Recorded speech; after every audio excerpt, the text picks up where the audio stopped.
खबर देखने के लिए यूट्यूब चैनल सर्च करें, सब्सक्राइब करें और बेल आइकन दबाएं।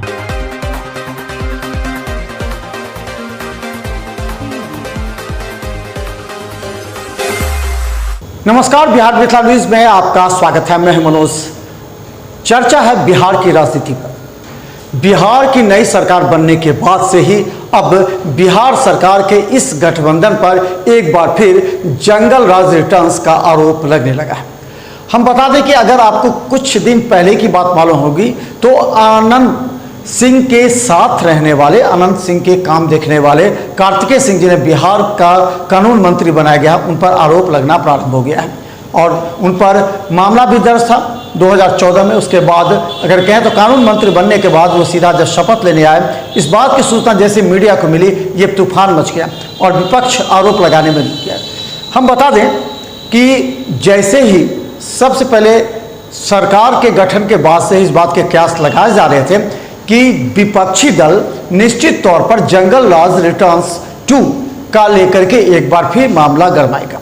इस बात की जानकारी और एहसास मुख्यमंत्री नीतीश कुमार को भी थी, लेकिन बता दें जो आंकड़े आ रहे हैं, ये आंकड़े तो सार्वजनिक हो सकते हैं क्योंकि जिस भी मंत्री के ऊपर प्राथमिकी दर्ज होगा सब थाना में दर्ज है।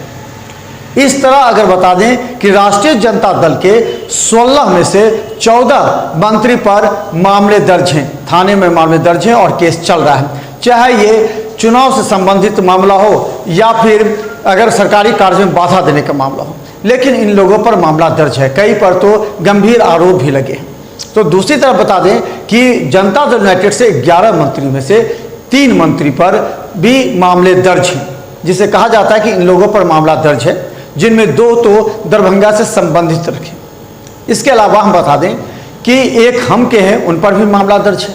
तो इस तरह जो बिहार में अब विपक्ष को एक मौका मिल गया है वार करने का, और वार करने का यही एक है कि जंगल राज रिटर्न हो गया है। कई ऐसे मंत्री हैं जो दागी हैं। इससे पहले जब भाजपा की सरकार के साथ थे तो वो लोग दागी नजर नहीं आ रहे थे, यानी अब जो आ रहे हैं बातें उसको हम बता दें कि जिन 3 मंत्री जो जदयू के हैं उन पर जो आरोप लग रहा है वो भाजपा के साथ थे तो किसी ने आरोप नहीं लगाया, लेकिन महागठबंधन के साथ आ गए तो आरोप लगने प्रारंभ हुए।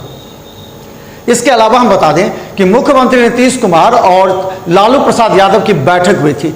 इस बैठक में जितने नाम लेकर के, लिस्ट लेकर के जब तेजस्वी यादव दिल्ली गए थे, जहां लालू प्रसाद यादव की बात हुई थी, वहां पर कांग्रेस नेताओं की बात हुई थी, उस बात में जो लिस्ट तय हुआ था उस लिस्ट पर शायद नीतीश कुमार ने ध्यान नहीं दिया क्योंकि ये उनका कार्यक्षेत्र नहीं था, ये राष्ट्रीय जनता दल का मामला था। और अब जब कार्तिकेय सिंह का मामला उठने लगा है और विपक्ष इस्तीफा देने की मांग पर अड़ गई है और जंगल राज का आरोप लगा रही है, ऐसे में नीतीश कुमार ने पल्ला तो झाड़ लिया है। कहा उन्हें इस बात की जानकारी नहीं है।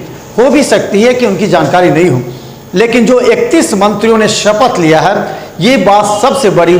पहले ही नीतीश कुमार जब तेजस्वी यादव के साथ बैठे थे, लिस्ट पर मंथन हो रही थी, उस समय इस बात की चर्चा हो जानी चाहिए थी कि आखिर इनमें से कौन से दागी मंत्री हैं, किन पर एफआईआर दर्ज है, या उन लोगों को 2 दिन पहले ही कहा जाता अगर आपका कहीं मामला है तो आप बेल ले लीजिए, आप जमानत ले लीजिए।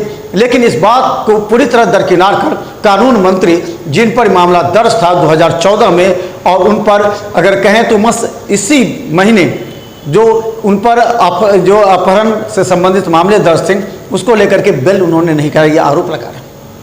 उनका कहना है उन पर कोई मामला नहीं है। अब इस बात की तहकीकात कौन करेगा?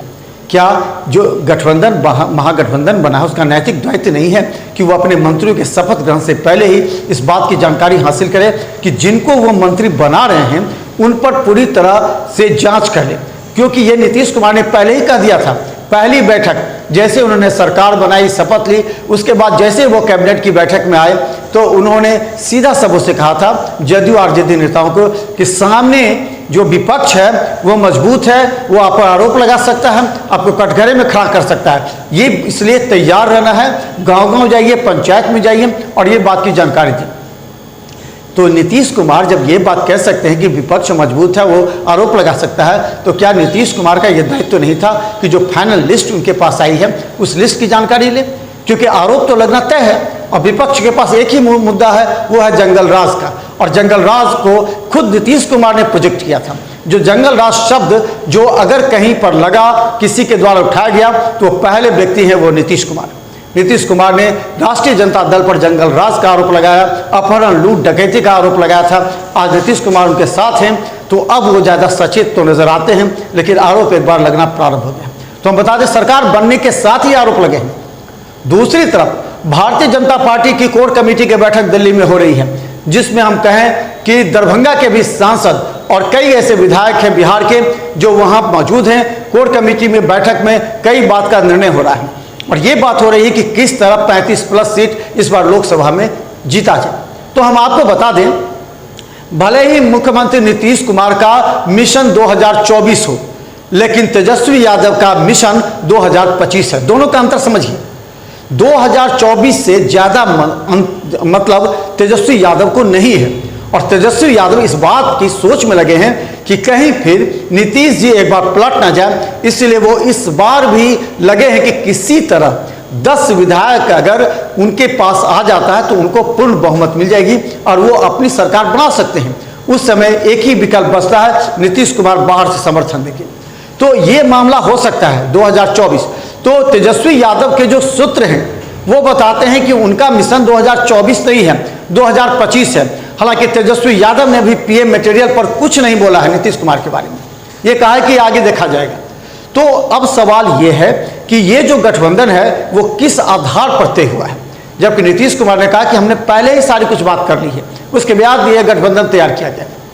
तो तेजस्वी का 2025 मिशन है तो नीतीश कुमार का 2024 मिशन है। नीतीश कुमार चाहते हैं कि इस बार मोदी को गद्दी पर नहीं रहने दिया जाए, इसके लिए वो राष्ट्रीय जनता दल का समर्थन एवं अन्य 7 दलों का समर्थन से वो चुनाव लड़ेंगे। तो हम आगे आपको बताएंगे कि आखिर वोटर का मूड क्या है, आखिर वोटर क्या कहते हैं। दूसरी बात, सबसे बड़ी बात आप समझ लें कि जदयू का अगर महागठबंधन में शामिल होना है तो यह बात सभी जानते हैं कि जदयू में 2 सोच के लोग, एक जो आरजेडी मैंडेट है जो आरजेडी की भाषा को समझते हैं, दूसरा बीजेपी मैंडेट है जो बीजेपी की भाषा को समझते हैं। तो यह बात समझिए, जो आरजेडी मैंडेट हैं वो तो पहले से आरजेडी को वोट करते आ रहे हैं, लेकिन जो बीजेपी मैंडेट है में जो जदयू के साथ है वो निश्चित तौर पर एक बड़ा तबका वोटर का बड़ा नेता वो निश्चित तौर पर ट्रांसफर होगा, वो होगा भारतीय जनता पार्टी में। और भारतीय जनता पार्टी का ये मिशन भी है कि इस बार अकेले चुनाव लड़ा जाए, क्योंकि नीतीश कुमार का चेहरा पुराना और धूमिल हो गया।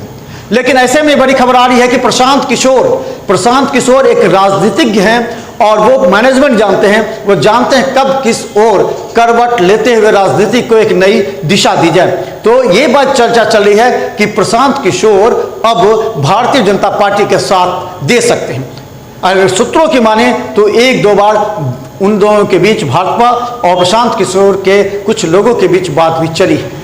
तो अगर एक तरफ गठबंधन बनता है जिसमें अगर कहें तो चिराग पासवान हो सकते हैं, प्रशांत किशोर हो सकते हैं, ऐसे और कई लोग हैं जो बिहार में भारतीय जनता पार्टी के साथ मिलकर एक बड़े तबके को प्रभावित कर सकती है और इस परिस्थिति में जदयू को नुकसान होगा। तो देखिए बिहार मिसाल न्यूज़ पर, क्योंकि हर विश्लेषण और सटीक विश्लेषण हम आपको दिखाएंगे। धन्यवाद।